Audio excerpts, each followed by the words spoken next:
Hey guys, welcome to Saturday Question and Answer. And I'll tell you what, we got a really big question from Steven today, and that's what I'm going to address. And it is a absolutely fantastic question. But guys, before we get there, I just wanted to say I hope you're all having an amazing weekend. Boy, what we have seen in these markets over the last couple of days, guys, that alone should convince you of how these things can absolutely move just like that. And what's going to come in this next bull run, I believe, is going to leave most people absolutely dumbfounded. And in fact, a majority of people are completely oblivious to what's about to take place.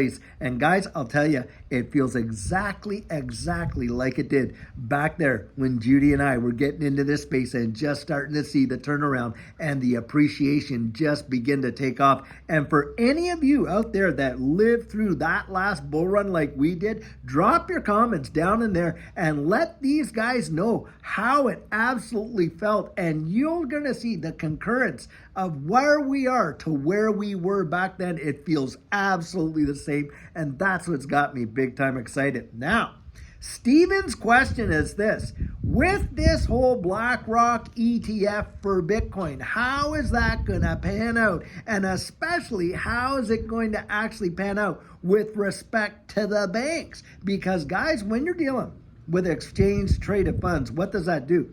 Well, hey, it allows the opportunity for a lot of, institutions that have that fiduciary responsibility that they can't directly interact with this space, boy, to interact with it on a big platform. Now, having said that, it was, I think, a BlackRock, analysis guy out there that came out and said, listen, if we see these ETFs all get approved, and look, there's more than one, and I think it's going to be a domino effect, or they're all going to be approved at the same time, BlackRock, Grayscale, and on, and every other one, but they're all going to have one, guys, because it's just like the gold ETFs out there. How many are there, and how many banks are involved? You got it. It's going to be absolutely insane.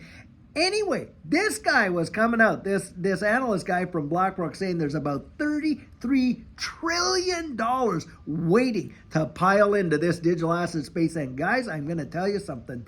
A rising tide raises all ships. You had better believe it. And do you think it's going to stop just with a Bitcoin ETF?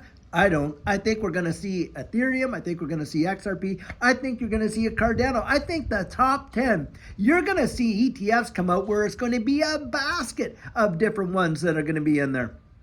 It is going to be truly monumental. Now, having said that, the issue is this: how much control does that give them over the marketplace when you're dealing with ETFs? Well, guys, we don't have to look too far, do we? We just have to look at the gold market, and you can see how the paper market for gold has literally manipulated the price. Gold right now, in my estimation, should probably be well over $10,000 an ounce. And silver, holy moly, silver should be at least $250 an ounce. With the demand on the physical supply, it is truly monumental. But what holds it back is, of course, the paper market. Now, having said that, I do believe that we are going to see monumental appreciation in the value of these assets with these ETFs. But guys, after that, after we see that meteoric rise, I think it's all going to settle out.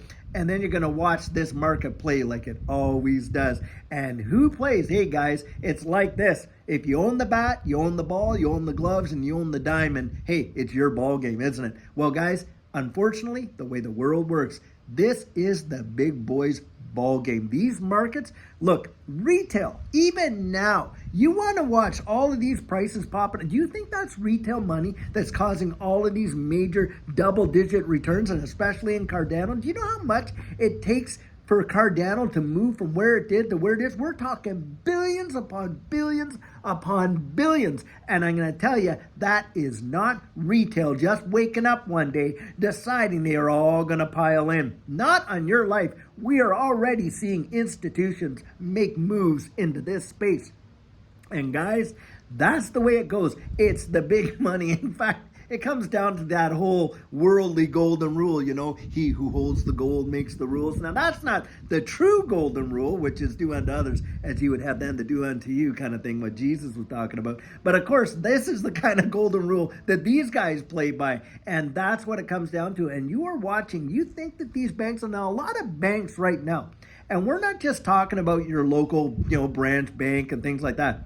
We're talking about international banking conglomerates that hold sway over trillions of dollars of assets under management. BlackRock alone, I think at one point it was valued at 13 trillion of assets under management. Now, of course, the value of those assets have come down, so maybe it's about 10 or 8 or something, but still significant dough. Guys, these are the players that literally move the markets. It's kind of like that whole kind of deal when people will say, well, if Bitcoin sneezes, the altcoins get a cold kind of deal. It's the big players. Now, hey, Bitcoin being the granddaddy of them all, I'm telling you, that is one I do believe that people are going to pummel into. But think about it from this capacity. What is the price of one Bitcoin right now? Well, I think it's like $44,000 or $45,000, isn't it? When Judy and I were getting into this space, and it was in March of 2020, one Bitcoin was $3,500, But even then, when the platform we were buying it from, I saw they had XRP on there, didn't even know truly a lot about XRP. Certainly didn't know that Ripple was behind, the largest lion's share of the XRP ecosystem.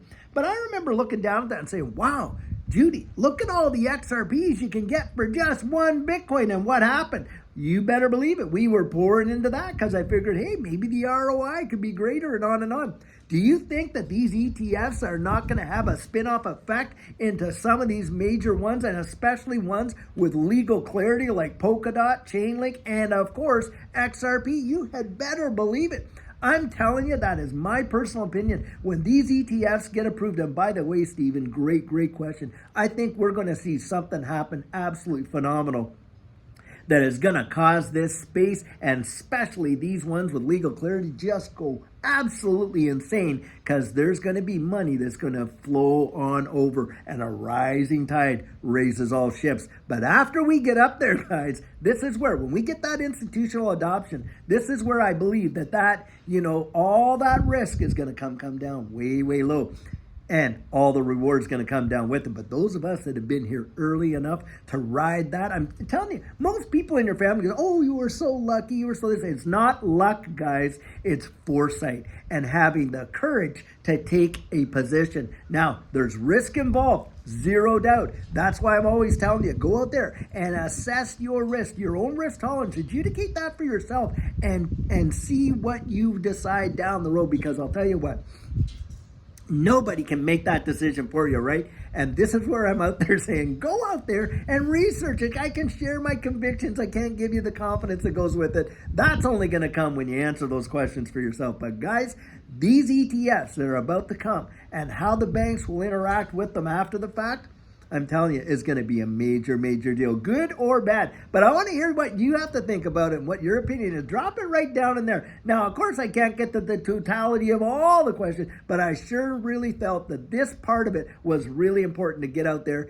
and to share with our question and answer on Saturday. And hey, guys, I hope, listen, tomorrow, we're having our Sugar on Sunday, and I really hope to see you there too. It'll be a really great one. I got a great nuggets of encouragement for you. But until then, have a fabulous Saturday and take care.